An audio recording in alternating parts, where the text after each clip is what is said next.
temps en temps, des processions viennent sur le bord de la plage.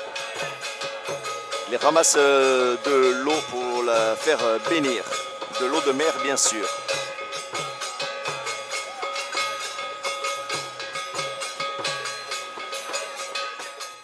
Alors sur ce panneau est inscrit le prix des prières selon ce que demandent les fidèles. Et tout ça pour éviter tout débordement parce qu'il y avait des gourous qui exagéraient et qui demandaient une fortune à des gens qui n'ont déjà pas d'argent. C'est la route du bout du monde. C'est la route qui nous conduit à la pointe extrême sud de l'Inde. Nous arrivons sur l'île de Dhanushkodi. À quelques encablures de là, il y a les côtes sri-lankaises. Et voici parti à fond de ballon dans un car local pour aller découvrir le bout de l'Inde. Clémence n'a pas une place très confortable. Je suis très bien avec papy. Tu me donnes un coup de main pour ouvrir. Cheese! Cheese! Non, cheese! Non, cheese! Chapati!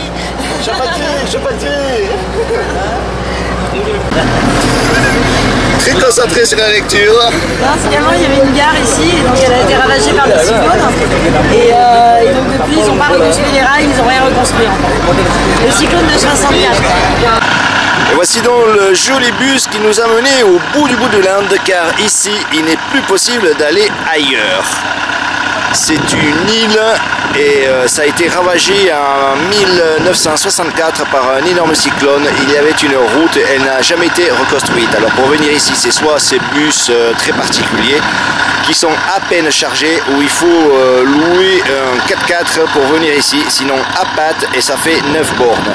Et avec la chaleur qu'il fait en ce moment, eh bien, il vaut mieux s'entasser dans un minibus, se faire secouer, rigoler, écouter de la musique Bollywood et profiter ensuite du paysage.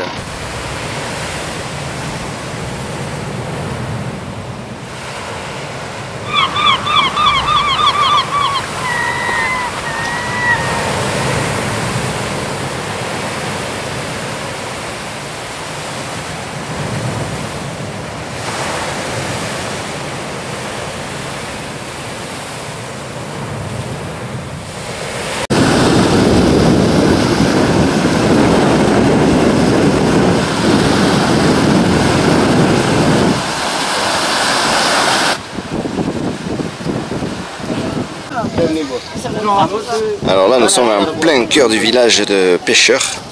Ils nous montrent un peu le résultat de leur pêche. Et là-bas, il y a un paquet d'araignées de mer.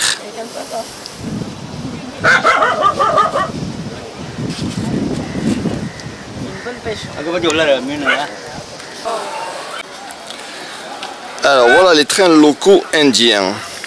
Enfin, de train, ça n'a que le nom. Je ne voudrais pas être médisant ou mauvaise langue et faire du mauvais esprit en même temps, mais moi j'appelle ça plutôt des bétaillères. Parce que quand on voit les barreaux aux fenêtres, et quand je vais découvrir le confort intérieur, ça va être magistral. Mais bon, allez, expérience à vivre. Yeah! Hello! Voilà donc le confort intérieur du train. Non, c'est pas la base aérienne militaire indienne, ce sont juste des ventilateurs censés faire de l'air frais. Eh ben, nous verrons par la suite. Oui, comme dit Clémence, nous avons la meilleure place sous la climatisation. Chic, je n'avais pas remarqué ce détail. Voilà, et tout autour du train, voire même dans le train, il y a plein de petits marchands comme ça qui proposent des fruits, des gâteaux. Et là, Clémence a demandé un chai masala. Alors, le bar est ouvert. Un fer à béton pour faire un crochet. Et c'est parti.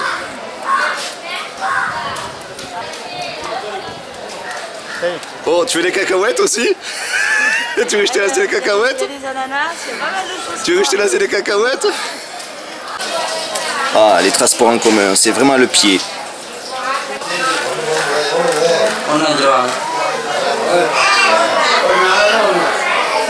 J'arrêterai là ma visite de peur que certaines personnes se sentent mal. Et au point de vue senteur, je vous fais grâce.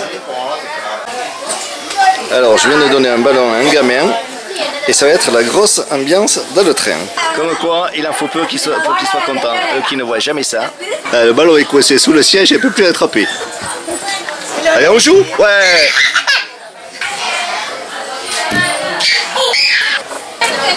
Voilà, j'ai semé une joyeuse pagaille dans le train en distribuant des ballons. Tout le monde veut jouer, petit, grand, avec le train qui va rouler, fenêtre ouverte, et ça va être sympa, il va y en avoir de partout.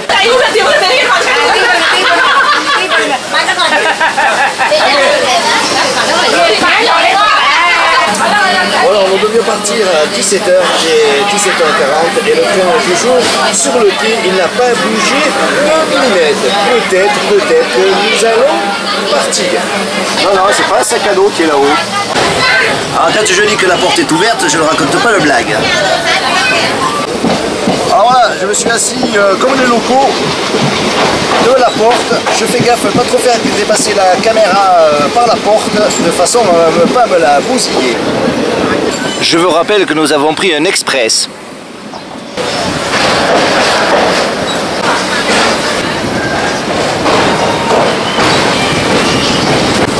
Bon ben voilà, une bonne expérience, ça valait bien le trajet en train parce que c'est très beau. Le coucher de soleil, vu que le train est parti bien trop tard, on ne l'a pas réellement vu, mais c'était quand même très beau. Alors l'Inde ne serait pas ce qu'elle est sans ses bons plats de cuisine végétarienne. Aujourd'hui je vais manger une dosa. Alors avec... Non, c'est pas une dosa, c'est un mils qu'on appelle aussi thali dans le nord de l'Inde. Et donc c'est plusieurs petits plats regroupés en un seul. Donc on a déjà les pains, donc ça c'est le chana puri. Le riz c'est bien sûr à volonté, donc on peut reprendre tant qu'on veut. Donc la petite galette comme ça c'est un papad. Donc la galette en fait on l'écrase dans le riz. Et après on mélange un petit peu tous ces petits plats là. Il y a la particularité c'est qu'il y a aussi le dessert qui est inclus. Donc le dessert il est là, on a la petite crème. Alors selon chaque région de l'Inde, ça va être des thalis ou des mils, on dit thali ou mils, différents. Et donc là on a un thali donc, de l'Andhra Pradesh, donc du centre de l'Inde. Et donc il va y avoir aussi la purée de lentilles qu'on appelle le dal. C'est de la purée de lentilles et plusieurs petits plats, je ne vais pas pouvoir tous vous les énumérer. Celui-là, le rouge, c'est de la poudre rouge qu'on appelle le 65, donc le 65, et on cuit pas mal de plats dans cette poudre rouge, et donc c'est un masala, c'est un mélange d'épices. Un masala, c'est un mélange d'épices, et donc le 65, c'est un mélange d'épices rouges. Et c'est à peu près tout. Et ça, c'est les petits pickles, donc du riz un petit peu aux épices, donc c'est le veg rice. Et ça c'est les pickles, donc c'est ce qu'il faut éviter de manger, sauf si on a envie de galoper, voilà. Et ça? La cheese naan, donc encore un autre pain indien. Donc en fait il y a beaucoup de pains indiens. Il y a la naan, le papad qu'on a vu qui ressemble plus à une chips. Les chana dosa comme ça. Et là-bas, donc là en fait c'est ce qu'on appelle le malai kofta, donc c'est des petites galettes de légumes et donc souvent c'est pommes de terre. Alors ils adorent beaucoup le coriandre, donc il y a du coriandre, de la carotte, parfois il y a le panais, je crois qu'on appelle ça, une espèce de carotte blanche. Et ça c'est la raita, donc c'est très frais. Ça se mange avec la naan, on met un peu de raita et on coupe un bout de naan et on se fait plaisir comme ça.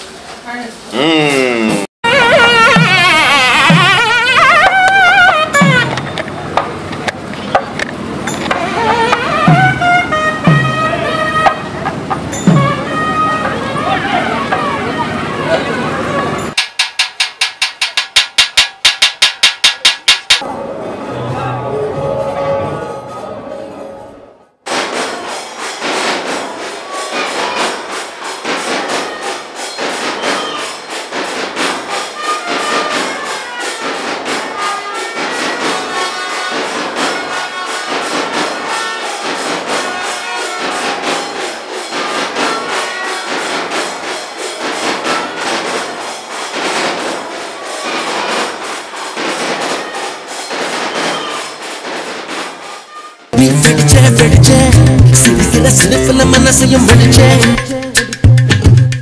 சர சர சர வெடி கனவுல வெடிச்ச நீ வெடிச்ச வெடிச்ச நினைக்கிற நினைப்புல வயசையும் வெடிச்ச பொட்டக்காடும் பூ பூக்க நீ நெருக்கடி நெருக்கடி கொடுக்கிற சட்டப்பூவும் Ils viennent nous servir les plats typiquement, mais vraiment traditionnels, les plats indiens, à la façon indienne. La nappe, c'est une feuille de palmier qu'il faut d'abord laver pour faire honneur. Et après, ils servent les plats à volonté. Je crois qu'on va s'exploser l'estomac ce soir.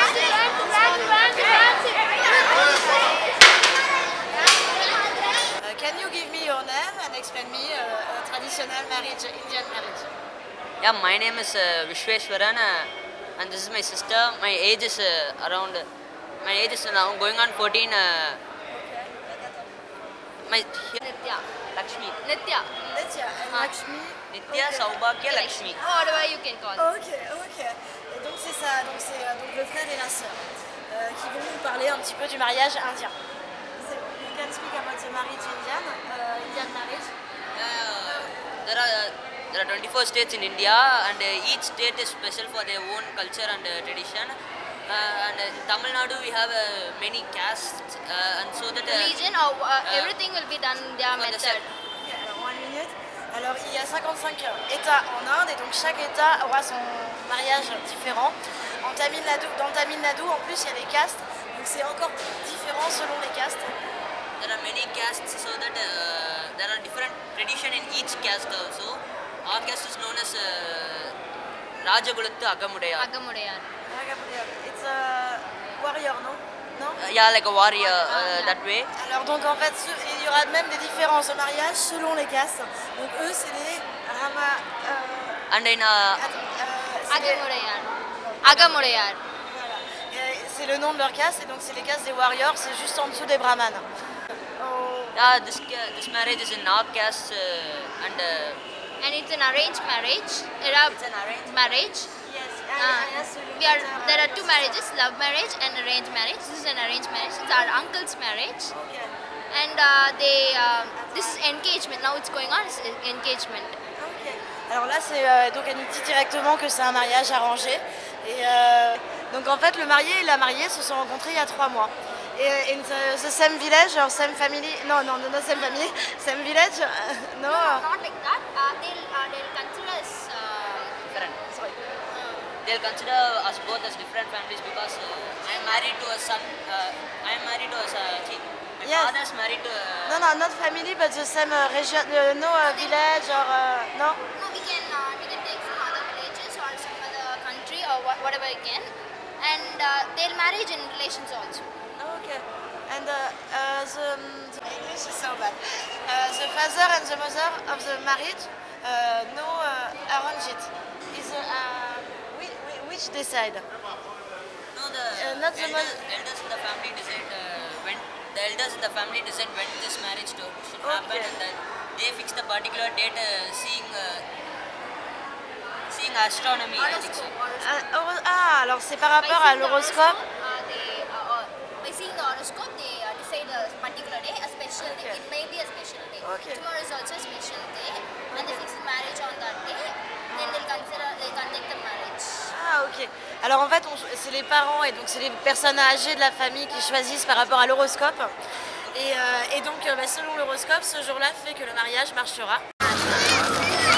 Mumbai, c'est quartier chic, c'est quartier résidentiel, c'est quartier d'affaires. Mumbai vu depuis le quartier musulman, la mosquée où nous allons aller faire un petit tour si l'on veut bien nous laisser rentrer. En Inde, les filles ont disparu. Il y a un an avait lieu ce que les Indiens appellent aujourd'hui le viol du 16 décembre. Dans un bus parcourant les rues de New Delhi, un viol collectif d'une extrême violence entraînait la mort d'une jeune femme de 23 ans. Depuis, la presse, la société civile et les pouvoirs publics se sont penchés sur les violences que subissent les femmes du sous-continent. En mars 2013, une loi stricte contre les violences sexuelles a été votée. Pour autant, ces dernières ne devraient pas diminuer. pour la simple raison que l'Inde est de plus en plus un pays d'hommes. Il manquerait 43 millions de femmes, d'après un rapport du Programme des Nations Unies pour le développement de 2010. Le recensement de 2011 comptait 940 indiennes pour 1000 indiens. Pour les enfants de 0 à 6 ans, l'écart est encore plus marqué, 914 filles pour 1000 garçons. En Inde, la préférence pour les garçons est telle que les femmes avortent lorsqu'elles sont enceintes d'une fille. L'arrivée de l'échographie en 1979 et sa démocratisation ont popularisé cette pratique d'élimination des femmes avant même leur naissance. La rareté des femmes pourrait s'accompagner de leur prise de pouvoir. Dans les faits, cette situation est source de violence accrue à leur égard. Le récent processus de masculinisation démographique va sévèrement déséquilibrer le marché du mariage dans le futur, explique le démographe Christophe Guilmoto. Le nombre excessif d'hommes va forcer un grand nombre d'entre eux à retarder leur mariage et pourrait empêcher les plus pauvres de se marier. Avec l'augmentation des risques du trafic de femmes et de violences de genre, il est peu probable que le statut des femmes puisse bénéficier de cette pénurie.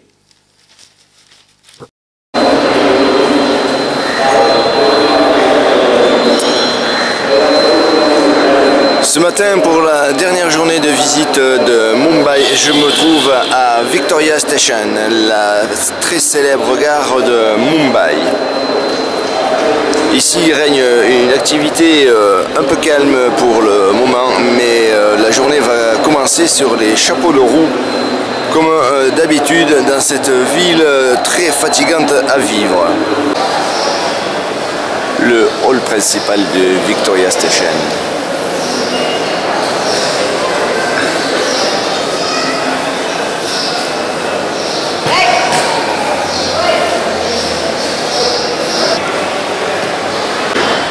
L'extérieur de Victoria Station.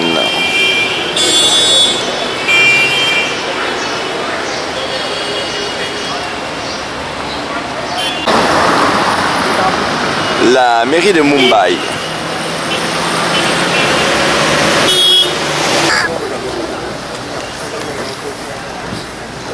Et c'est l'Arc de Triomphe indien avec à côté le Taj Mahal Palace, un très bel hôtel.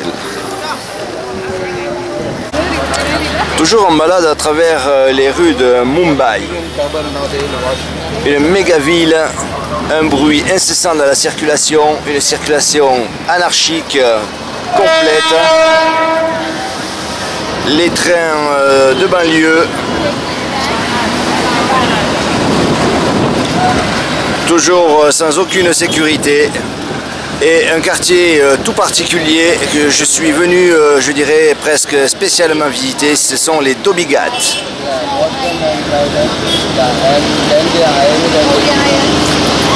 Les Dhobi Ghats, c'est presque une caste, ce sont des hommes principalement qui lavent des kilos et kilos de linge par semaine, et tout ça à la main. Autant pour des particuliers que pour des sociétés, notamment des hôtels, et même parfois lavent les vêtements pour l'armée. Un contraste terrible entre ces immeubles au fond et ce village en quelque sorte ici.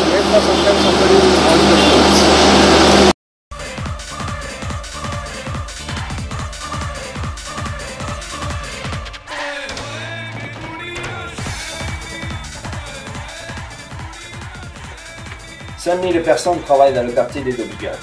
Cette laverie géante est répartie par secteur. Le chauffage de l'eau dans de vieux bidons sur le feu de bois, avec une fumée dégageant une odeur insoutenable à cause de produits bizarres dans l'eau. Le lavage, souvent à la main et dans une eau pas très claire, et quelquefois avec des machines industrielles. La teinturerie avec des produits chimiques très odorants et sans aucune protection pour les ouvriers. Le repassage avec des fers hors du temps, qui demande une certaine musculature avant utilisation. Et enfin, la partie emballage et livraison. De grandes marques internationales font laver et teinter les chevilles ici avant de les envoyer dans les magasins. Certains hôpitaux de Mumbai n'hésitent pas à faire laver les blouses chirurgiens dans ce lieu très aseptisé. Je n'ai pas pu savoir avec précision combien de kilos de linge étaient lavés par semaine dans ce précis. Et par contre, j'ai dû donner 200 roupies pour pouvoir entrer. Un moyen astucieux et gratuit pour étendre le linge. Une très grande corde, la doubler, la torsader et ensuite pincer le linge entre chaque torsade. D'une efficacité redoutable.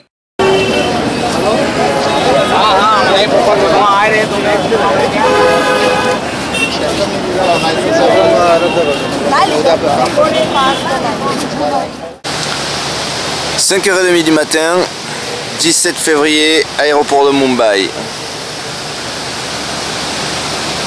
Mon avion décolle à 10h du matin et ce crétin de chauffeur de taxi hier m'a dit qu'il fallait 2 heures pour venir, pour faire maximum 30 km. Maximum. En une demi-heure, nous étions déjà arrivés. Eh bien, au moins, je ne raterai pas l'avion. Merci, je ne sais pas ce que je vais faire en attendant.